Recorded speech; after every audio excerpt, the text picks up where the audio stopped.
Glenn Behrman first started disrupting horticulture in the 1970s by creating the first retail foliage stores in the heart of New York City.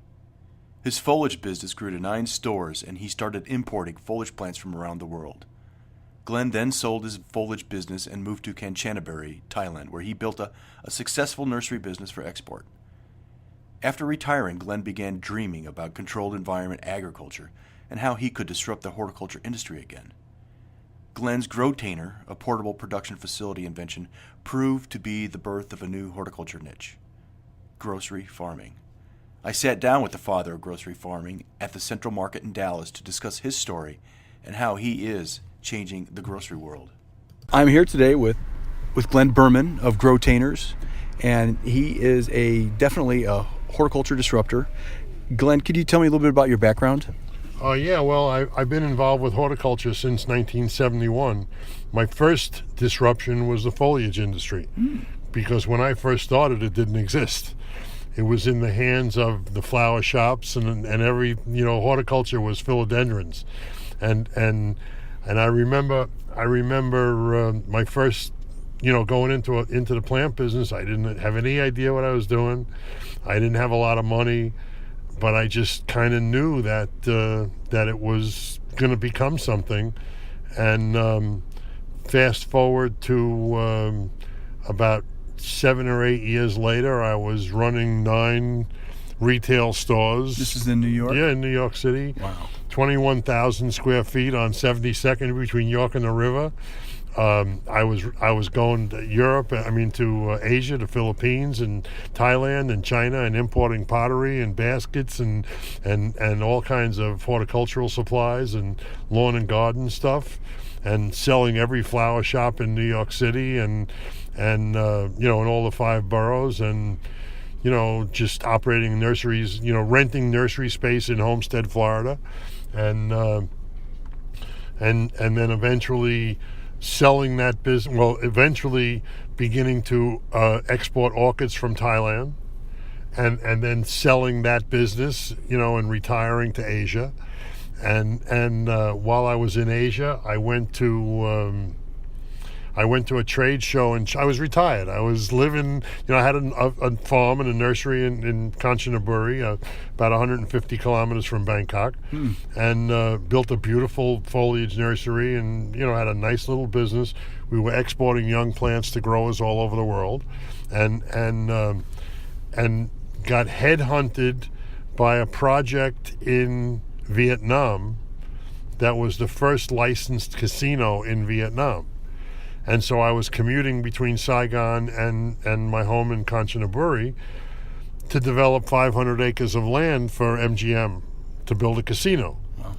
And I was the landscape project manager. And when I really kind of realized that project, my involvement in that project, was coming to an end, I went to the Hortiflora Expo in China, in Beijing or Shanghai, found out about Plant Lab in Holland. This was in 2010. Found out about Plant Lab in Holland, got home, went back to Bangkok, went home, packed a bag, flew to Holland, met with the people from Plant Lab, and tried to buy the U.S. rights to Plant Lab in 2010.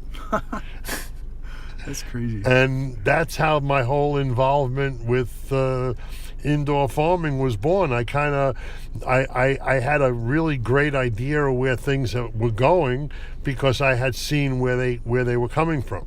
When I first started, there was no such thing as LED lighting. Mm-hmm. There was no such thing as tissue culture. There was just no technology at all. That's not that long ago. Yeah, it's not that long ago.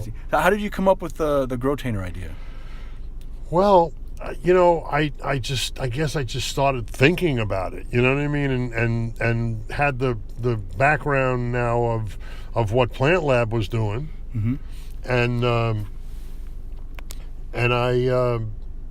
I just figured, well, what's the worst environment to grow in?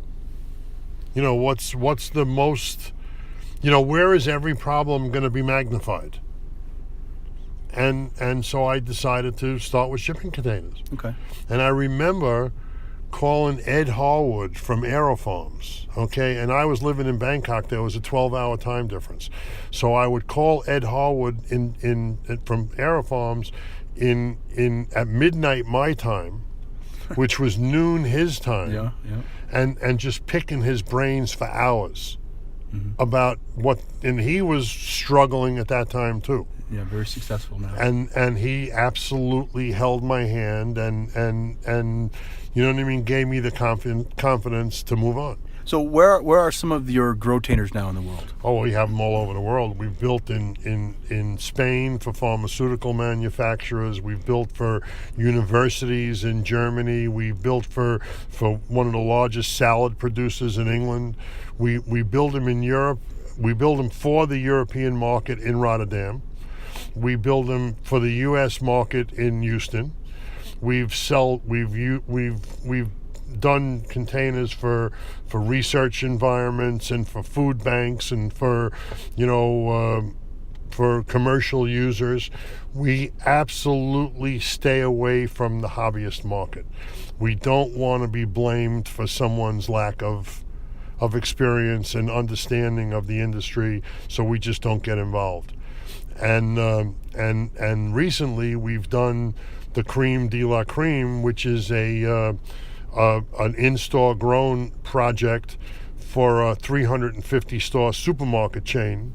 We took a year of meetings with them to make sure that we could do what they wanted us to do. Is that what you're talking about, Central Market, where we are right now? Yeah. Okay. We took a year of meetings with them and their produce team and their engineering and their quality control and we probably had 30 meetings, and even then, when I finally accepted the fact that I could do what they wanted me to do, then I took the job.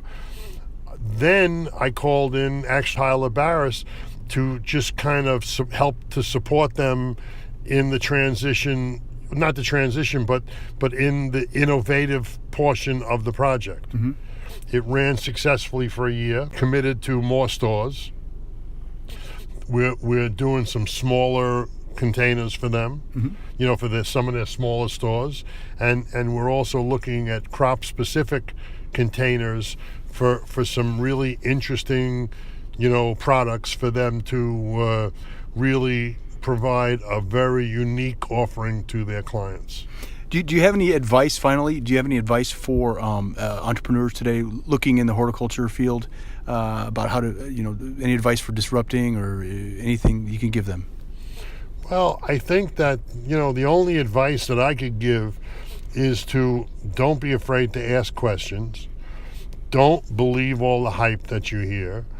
Go and talk to growers, talk to experienced people, talk to other entrepreneurs, network, and don't think you know it all, because I know that I'm doing what I'm doing for almost 50 years, and the most interesting part of what I do is the fact that I'm still learning, and it brings me in touch with people who I respect and admire and are willing to share their own experiences with me. And this is one size does not fit all.